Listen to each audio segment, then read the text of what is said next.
ప్రేక్షకులకు మహాశివరాత్రి శుభాకాంక్షలు. శివుడి ఆజ్ఞ లేనిదే చీమైనా కుట్టదు. ఆ పరమశివుడి అనుమతి లేనిదే అరుణాచలంలో ఎవరూ అడుగుపెట్టలేరు. ఆ స్వామిని దర్శించుకోలేరు. పంచభూత శివలింగ క్షేత్రమైన అరుణాచలంలో ఆ అరుణగిరిని సాక్షాత్తు దైవ స్వరూపంగా ఎందుకు భావిస్తారు? అరుణాచలం చరిత్రేంటి? ఈ శైవ క్షేత్రానికి ఉన్న విశిష్టతేంటి? అరుణాచల దర్శనం వల్ల ఏం జరుగుతోంది?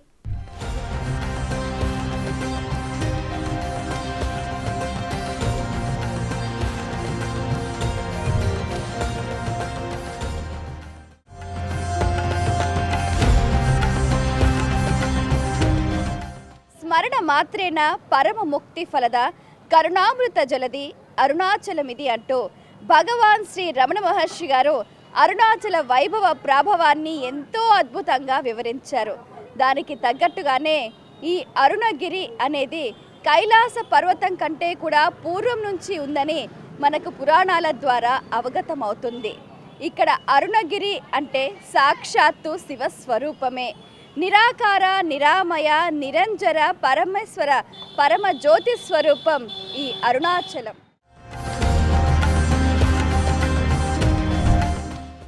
మహేశ్వర లీలా విన్యాస వైభవాచలం.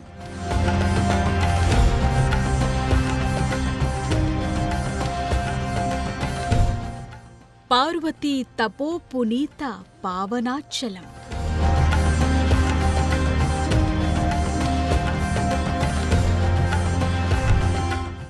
నిగ్రహానుగ్రహాన్ని పొందిన రమణ సిద్ధాచలం.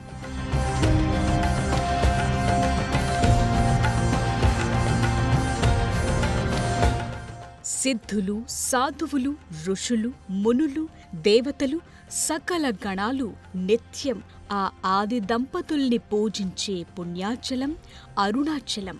పంచభూతాలను ఆవరించుకుని ఉండేవాడు ఆ పరమశివుడు. పంచభూతాల్లో ఒక్కో స్వరూపానికి గుర్తుగా ఒక్కో క్షేత్రంలో లింగరూపుడై వెలిశాడు. పంచభూతాల్లో అగ్నికి ప్రతిరూపంగా అగ్నిలింగంగా శివుడు అవతరించిన పవిత్ర ప్రదేశమే ఈ అరుణాచలం. పంచభూత శివలింగ క్షేత్రమైన అరుణాచలంలో అరుణగిరిని సాక్షాత్తు దైవ స్వరూపంగా భావిస్తారు. అరుణాచలంలో అరుణ అంటే ఎర్రని అని, అచలం అంటే కొండ అని అర్థం. అరుణాచలం అంటే మన రుణ పాపాల్ని తొలగించేదని పండితులు చెప్తుంటారు. తమిళనాడులో అన్నామలైగా ప్రసిద్ధి చెందింది ఈ క్షేత్రం.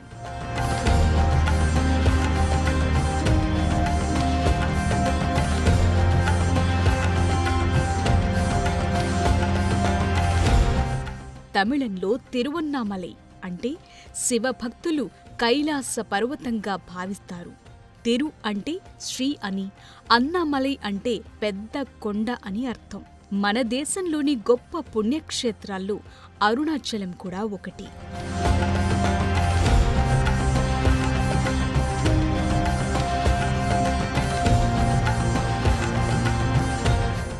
చరిత్ర ఊహకందని కొన్ని వేల ఏళ్ల నుంచి ఆ పరమశివుడు అరుణ తేజోలింగ స్వరూపమై అరుణాచలంలో భాసిల్లుతున్నాడు. అరుణాచల పర్వతానికి సమీపంలో 25 ఎకరాల్లో నలుదిశలా టీవీగా నిలిచి ఉన్న గోపురాలతో అద్భుతంగా కనిపిస్తుంది ఈ క్షేత్రం. ఆకాశాన్నంటే గోపురాలు అద్భుతమైన శిల్పకళా సౌందర్యంతో అలరారుతోంది. 4 ద్వారాలు, 5 ప్రాకారాలు, 9 గోపురాలతో నిర్మితమైంది ఈ ఆలయం. ప్రధాన దేవాలయంలో ఉపాలయాలు, తీర్థాలు ఎన్నో ఉన్నాయి. ఆలయానికి తూర్పున ఉన్న ప్రధాన రాజగోపురాన్ని శ్రీకృష్ణదేవరాయలు నిర్మించారని చెప్తారు. తూర్పు రాజగోపురం గుండా లోపలికి ప్రవేశిస్తే ఆ పక్కనే 1000 కాళ్ల మండపముంటుంది.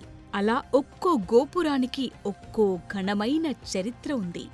ఇక కాలగర్భంలో దివ్యమంగళ స్వరూపంతో కొలువైన స్వామివారు నయన మనోహరంగా ఉంటారు. దీన్ని తేజోలింగం అంటారు. సన్యాసి జీవితం ద్వారా కర్తవ్యం, ధర్మం, త్యాగం, విముక్తికి ప్రతీకే ఈ అగ్నిలింగమని చెప్తుంటారు.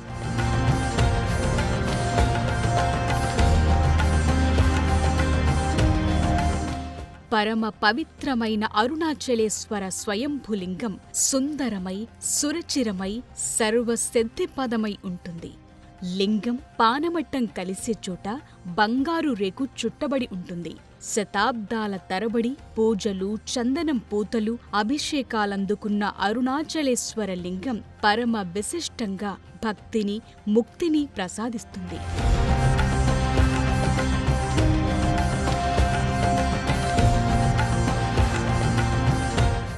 ఆది దేవుని అపారమైన అనుగ్రహానికి ఆలవాలం అరుణాచలం.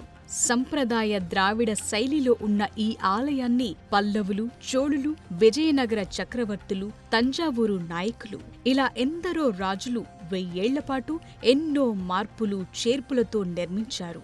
2 పుష్కరిణిలు, అనేక మందిరాలు, విగ్రహాలు, చూడచక్కని శిల్పాలతో అరుణాచల క్షేత్ర నిర్మాణం అద్భుతంగా ఉంటుంది.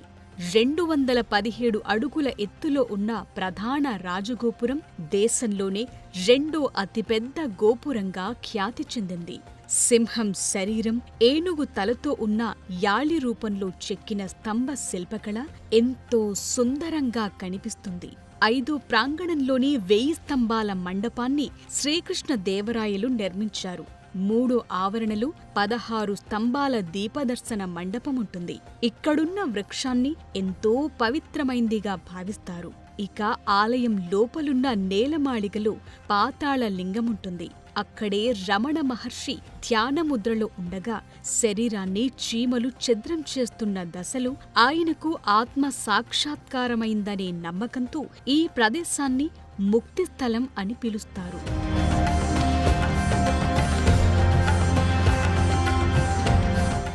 ఈ క్షేత్రంలో జరిగే కార్తీక దీపోత్సవానికి ఎంతో ప్రాముఖ్యత ఉంది.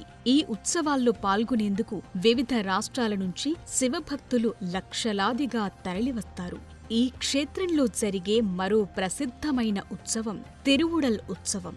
ఆది దంపతుల ప్రణయ కలహోత్సవాన్ని ఇక్కడి అర్చకులు అద్భుతంగా నిర్వహిస్తారు. ఇవి మాత్రమే కాదు, ప్రతి నెల త్రయోదశి నాడు ప్రదోష వేళలో నందికి నిర్వహించే అభిషేకం నేత్రానంద భరితంగా ఉంటుంది.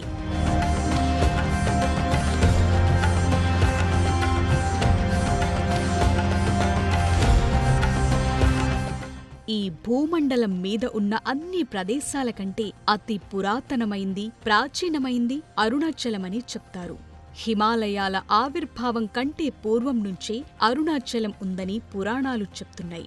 అందువల్ల చిదంబరాన్ని దర్శించినా, కాశీలో మరణించినా, తిరువారూరులో జన్మించినా కలిగే మోక్షప్రాప్తి ఒక్క అరుణాచలం అన్న పేరుని ఉచ్చరించినా చాలు ముక్తి లభిస్తుందని నమ్ముతారు.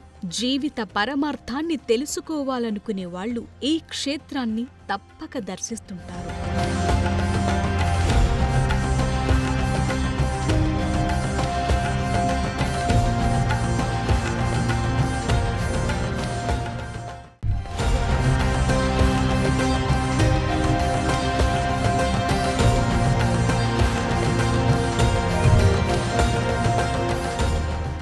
అరుణాచలం మోక్షక్షేత్రమే కాదు, భోగక్షేత్రంగానూ ప్రసిద్ధి చెందింది. ఇక్కడ అనేక రూపాల్లో ఆ శివుడు దర్శనమిస్తాడు. అసలు అరుణాచలం మహత్యం ఏంటి? తేజోమయ అగ్నిలింగంగా పరమశివుడు ఇక్కడెలా వెలిశాడు? హిందూ పురాణాలు ఏం చెబుతున్నాయి? ఈ అరుణగిరి ఎప్పుడు ఏర్పడింది?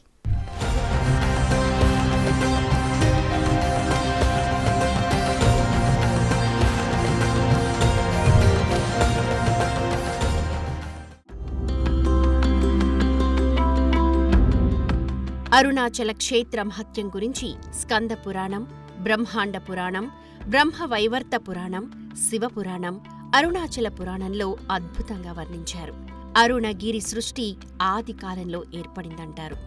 మహాప్రళయ కాలంలోనూ అరుణగిరి నిలిచే ఉంటుందని ప్రతీతి. అరుణాచల క్షేత్రం మూలాలు తెలియాలంటే పురాణాల్లోకి వెళ్లాల్సిందే. సృష్టి ప్రారంభం సమయంలో బ్రహ్మ, విష్ణువు మధ్య ఎవరు గొప్పవారు అన్న వివాదం తలెత్తింది. దీనిని పరిష్కరించేందుకు ఆ పరమశివుడు భారీ అగ్నిస్తంభంగా అవతరించాడు. తన కిరీటాన్ని, పాదాలని కనుగొనమని బ్రహ్మ, విష్ణువులకు సవాల్ చేశాడు. అప్పుడు శ్రీ మహావిష్ణువు వరాహ రూపంలో భూమిలోకి లోతుగా వెళ్లాడు. బ్రహ్మహంస రూపాన్ని తీసుకుని ఆకాశంలోకి ఎగిరిపోయాడు. అయితే ఇద్దరూ శివుని అగ్ని రూపానికి సంబంధించిన ఆది అంతాలను కనుగొనలేకపోయారు. ఆ తరువాత తన రూపాన్ని కుదించుకున్న శివుడు నిరాకార, నిరామయ, నిర్గుణ స్వరూపుడై తిరువన్నామలై కొండ కింద తేజోమయ అగ్నిలింగ రూపంలో అవతరించాడని పురాణాలు చెబుతున్నాయి. ఈ ఆలయానికి సంబంధించిన మరో ముఖ్యమైన పురాణగాథ ఏమిటంటే, జగన్మాత పార్వతీదేవి ఒకసారి సరదాగా శివుని కళ్ళని మూయడం వల్ల లోకం అంధకారమైందంటారు. దీనికి ప్రాయశ్చిత్తంగా ఆమె అరుణాచలం కొండపై తీవ్రమైన తపస్సు చేసిందని, అప్పుడు శివుడు జ్వాలా రూపంలో ప్రత్యక్షమై లోకానికి వెలుగునిచ్చాడని చెబుతారు. ఆ తరువాత గౌరీదేవికి తన దేహంలో స్థానమిచ్చి అర్ధనారీశ్వరుడిగా మారి అరుణాచలంలో వెలిశాడని అంటారు. అంతేకాదు, దేవేంద్రుడి అహం తొలగించేందుకు శివుడు జ్యోతి స్వరూపంలో ప్రత్యక్షమయ్యాడని మరో పురాణగాథ. గౌతమి మహర్షి తపస్సు చేసి పరమేశ్వరుని అనుగ్రహం పొందింది ఇక్కడే. ఆది భిక్షువుగా ఆదిదేవుడు భిక్షాటన చేసిన తొలి ప్రదేశం అరుణాచలమే. భృంగి మోక్షం పొందిన స్థలం కూడా ఇదే. చంద్రుడు, ఇంద్రుడు, సూర్యుడితో పాటు మరెందరో దేవతలు శాప విమోచనం పొందిన ప్రదేశం అరుణాచలం. బ్రహ్మదేవుడి మోహం తొలగినది, శుక్రాచార్యులు దృష్టి పొందింది, లక్ష్మీదేవి కుబేరుని గురించి తపస్సు చేసింది ఈ అరుణాచలంలోనే. పరమశివుడే అగ్నిస్తంభంగా అవతరించిన ఈ అరుణాచలం వివిధ యుగాల్లో వివిధ రూపాల్ని సంతరించుకున్నట్లు పురాణగాథలు చెబుతున్నాయి. కృతయుగంలో అగ్నిగా, త్రేతాయుగంలో మాణిక్యంగా, ద్వాపర యుగంలో బంగారంగా, కలియుగంలో శిలగా రూపాంతరం చెందింది. అరుణగిరి 43 కోణాలు కలిగిన శ్రీచక్రంగా చెబుతారు. అరుణగిరి పైభాగం శ్రీచక్ర మేరవుగా భావిస్తారు. ఈ కొండకు ఎందుకింత ప్రాముఖ్యత అంటే, ఇక్కడ నివసించే జీవులు ఏ సాధనాలు, పూజలు, నోములు, వ్రతాలు, నియమాలు ఏవీ లేకుండానే ముక్తిని పొందుతాయనేది శివుని ఆజ్ఞ. ఎందరో మునులు, దేవతలు, సిద్ధులు, యక్షులు అరుణగిరిని సేవించి ధన్యులయ్యారు. వారి పేరులో లింగాలు, దేవాలయాలు అరుణాచలం చుట్టూ ఏర్పడ్డాయి. అష్టదిక్కుల్లో అష్టలింగాలు కొలువుతీరాయి. అనేక మంది ఋషులు ఇక్కడే తపస్సు చేసి నిర్వికల్ప సమాధిని, సహజ సమాధిని పొందారు. ముక్కోటి దేవతలు, అష్టదిక్పాలకులు అరుణాచలాన్ని అనేక రూపాల్లో ఆరాధించారు. అరుణాచలంలో ఎందరో యోగులకు, సిద్ధులకు అనుబంధం ఉంది. రమణ మహర్షి అరుణాచలాన్ని ఆత్మస్వరూపంగా భావించేవారు. ఇది కేవలం మోక్షక్షేత్రమే కాదు, భోగక్షేత్రంగానూ ప్రసిద్ధి చెందింది. ఇక్కడ శివుడు అనేక రూపాల్లో దర్శనమిస్తాడు. గర్భాలయంలో కొలువైన అగ్నిలింగంగానూ, అరుణగిరి రూపంలోనూ, శిఖరం పైన వటవృక్షం కింద దక్షిణామూర్తి స్వరూపంగానూ వెలుగొందుతున్నాడు. అంతేకాదు, సాక్షాత్తు ఆ శివ పార్వతులే అరుణాచలంలో ప్రతిరోజు తిరుగుతారని మరో నమ్మకం. పరమశివుడు, జగన్మాత పార్వతి నడయాడే నేలలో ఒక్కసారైనా అడుగు పెట్టాలని ఎంతో మంది శివభక్తులు పరితపిస్తుంటారు. అక్కడ అగ్ని రూపంలో కొలువై ఉన్న శంకరుణ్ణి దర్శించుకోవాలని అనుకుంటారు. ఈ పవిత్ర భారత నేలపై ఎన్నో దేవాలయాలు, మరెన్నో క్షేత్రాలు ఉన్నాయి. మరెక్కడా లేని విధంగా అరుణగిరి చుట్టూ 300 ఆశ్రమాలు ఉన్నాయి. నిత్య అన్నదానాలు, మరెన్నో ఆధ్యాత్మిక కార్యక్రమాలు నిత్యం జరుగుతూ ఉంటాయి. ఈ ప్రదేశంలో చేసే ఏ పుణ్య కార్యానికైనా శివానుగ్రహం లభిస్తుందనేది భక్తుల విశ్వాసం.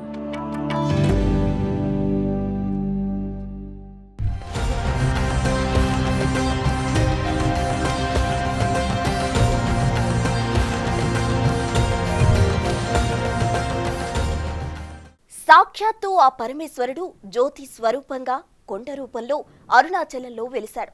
ఇక్కడ భక్తులు చేసే గిరి ప్రదక్షిణకు ఎంతో విశిష్టత ఉంది.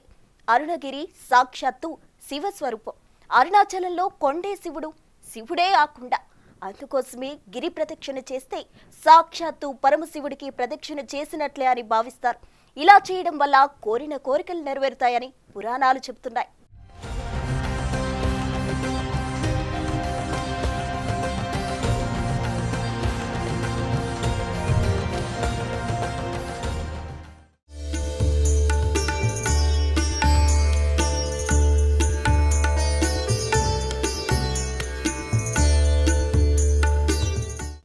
కృతయుగంలో రత్నాచలంగా, త్రేతాయుగంలో కనకాచలంగా, ద్వాపర యుగంలో రజతాచలంగా, ఈ కలియుగంలో అరుణాచలంగా ప్రసిద్ధి పొందింది ఈ పుణ్యక్షేత్రం. ఈ అరుణాచలానికి అరుణగిరి, శోణనగిరి, సుదర్శన నగరి అన్న నామాలున్నాయి.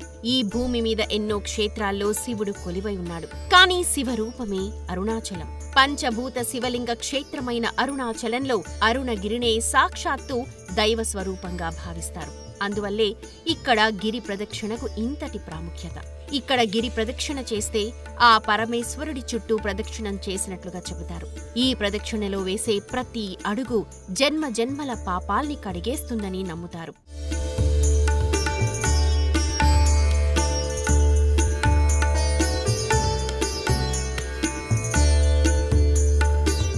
అరుణాచలాన్ని సందర్శించే వాళ్ళెవరైనా తప్పకుండా గిరి ప్రదక్షిణ చేస్తారు. కొందరు పౌర్ణమి తిథి చూసుకుని మరీ ఈ క్షేత్రాన్ని దర్శించి గిరి ప్రదక్షిణ చేస్తారు. ఈ సమయంలోనే అనేక శివలింగాల్ని దర్శించుకుంటారు.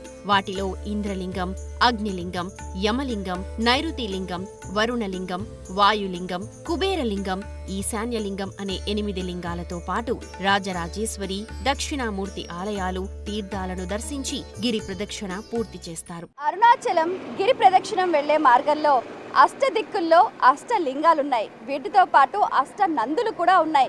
ఇవి చాలా ప్రసిద్ధమైనవి. ఇవి చాలా వరకు ఎవరికీ తెలియదు వాటి గురించి. అందులో మొట్టమొదటి నంది పృథ్వీ నంది. ఎంతో చక్కగా భూతత్వానికి ప్రతీకగా కూడా ఇక్కడ ఈ పృథ్వీ నందిని కొలుస్తూ ఉంటారు.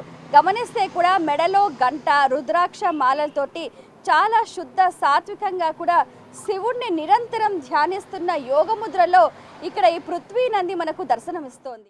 అరుణాచల గిరి ప్రదక్షిణకు పౌర్ణమి రోజున అధిక సంఖ్యలో భక్తులొస్తుంటారు.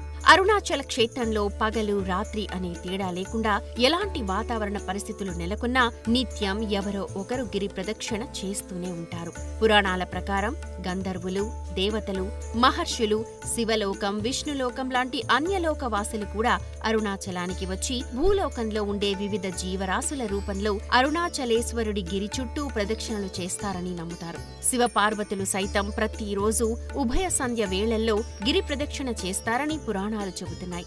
ఇంతటి విశిష్టత, ప్రాముఖ్యత ఉన్న అరుణగిరి చుట్టూ చెప్పుల్లేకుండా శివనామస్మరణ చేస్తూ ప్రదక్షిణ చేస్తే ఎంతో పుణ్యఫలం దక్కుతుందని నమ్ముతారు. గిరి ప్రదక్షిణ చేసే వారికి మోక్షం లభిస్తుందని, కోరిన కోరికలు నెరవేరుతాయని చాలా మంది నమ్ముతారు. ముఖ్యంగా పౌర్ణమి రోజున నిండు పున్నమి వెన్నెల వెలుగులో గిరి ప్రదక్షిణ చేయడం వల్ల జీవితంలో అనేక ప్రయోజనాలు కలుగుతాయనేది భక్తుల నమ్మకం. అరుణగిరి ప్రాంతాన్ని సందర్శించే క్రమంలో చాలా అద్భుతమైన ప్రదేశాల్ని సందర్శిస్తూ ఒక అలౌకికమైన ఆనందం, చూస్తే అద్భుతమైన ప్రకృతి రమణీయత ప్రతి ఒక్క హృదయాన్ని కూడా ఆహ్లాదపరుస్తూ ఉంది. ఇక్కడ మనం గమనిస్తే ఔషధీ గుణాలతో నిండిన ఈ చెట్లు రోగ నిరోధక శక్తిని పెంచుతూ ఉంటాయి. అలాగే మనం ఇక్కడ కొండ ప్రాంతంలో ఇలా రాళ్లపైన నడుస్తూ ఉన్నప్పుడు కూడా ఏకాగ్ర చిత్తం అనేది పెరుగుతుంది. అసలు వేరే ఏ ఆలోచన లేకుండా, ఎందుకంటే అడుగు తీసి అడుగు పెడుతున్నప్పుడు కూడా అరుణాచలేశ్వరుడే స్మరణకు వస్తున్నాడు. ఈ గిరి ప్రదక్షిణ మొత్తం 14 కిలోమీటర్ల వరకు ఉంటుంది. ఒక్కో అడుగుకి అశ్వమేధ యాగం చేసినంత ఫలితం లభిస్తుందని నమ్ముతారు. అరుణాచలం అంటే పాపాల్ని తొలగించేదని పండితులు చెబుతారు. కోరికల కోసం కాకుండా జ్ఞాన సముపార్జన కోసమే పౌర్ణమి రోజుల్లో భక్తులు గిరి ప్రదక్షిణ చేస్తారు. కార్తీక పౌర్ణమి రోజున భక్తుల సంఖ్య కొన్ని లక్షలు దాటుతుంది.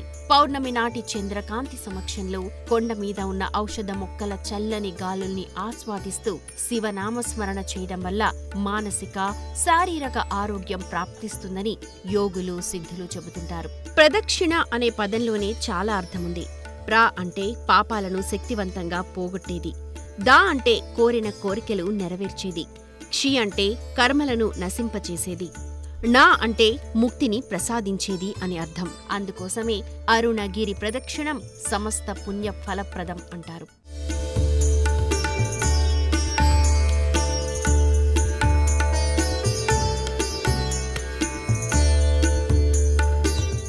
అరుణాచల దర్శనం చేసుకోలేకపోతున్నామని బాధపడేవారు కేవలం అరుణాచల స్మరణతోనే ముక్తిని పొందుతారని చెబుతుంటారు పండితులు. ఆ పరమేశ్వరుని అరుణాచల శివ అని ధ్యానించినంతటనే జన్మ జన్మల పాపాలు నశిస్తాయంటారు. యుగ యుగాలకు ఆధ్యాత్మిక శక్తి కేంద్రంగా వెలుసిల్లుతోన్న అరుణాచలాన్ని జీవితంలో ఒక్కసారైనా దర్శనం చేసుకోవాలని చెబుతారు. అగ్నిలింగంగా కొలువైన ఈ క్షేత్రాన్ని దర్శిస్తే జన్మ జన్మల పుణ్యఫలం దక్కుతుందంటారు.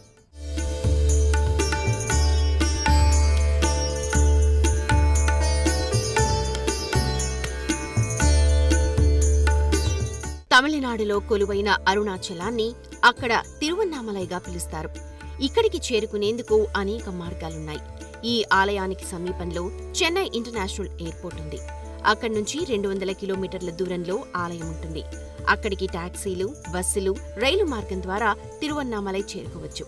ఇక రైలు మార్గంలో వెళ్లాలనుకుంటే నేరుగా తిరువన్నామలైకే వెళ్లొచ్చు. అక్కడే ఉన్న రైల్వే స్టేషన్కు దేశంలోని ఇతర ప్రాంతాల నుంచి కనెక్టివిటీ ఉంది. ఒకవేళ అక్కడికి నేరుగా రైళ్లు అందుబాటులో లేకపోతే ప్రత్యామ్నాయంగా కాట్పాడి జంక్షన్ స్టేషన్లో దిగొచ్చు. ఇక్కడి నుంచి టాక్సీలు, బస్సుల ద్వారా తిరువన్నామలై చేరుకోవచ్చు. ఇక రోడ్డు మార్గంలో వెళ్లాలనుకుంటే చెన్నై, బెంగళూరు లాంటి ప్రధాన నగరాల నుంచి కనెక్టివిటీ కలిగి ఉంది. తిరుపతి నుంచి కూడా తిరువన్నామలై వెళ్లొచ్చు. సమీప నగరాల నుంచి బస్సుల్లో తిరువన్నామలై చేరుకోవచ్చు. ఆర్టీసీ, ప్రైవేట్ బస్సులు తిరువన్నామలైకి సర్వీసులు రన్ చేస్తున్నాయి. తిరువన్నామలై చేరుకున్న తర్వాత అరుణాచలం ఆలయానికి సులభంగా చేరుకోవచ్చు. రైల్వే స్టేషన్, బస్ స్టేషన్ నుంచి కేవలం 2 కిలోమీటర్ల దూరంలోనే ఆలయం ఉంటుంది.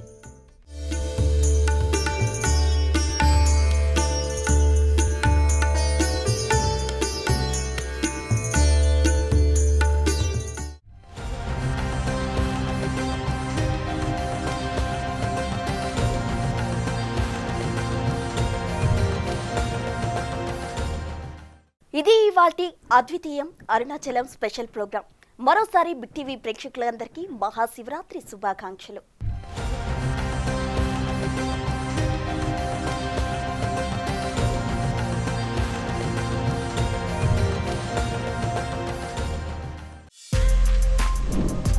For more videos like this, subscribe Big TV channel.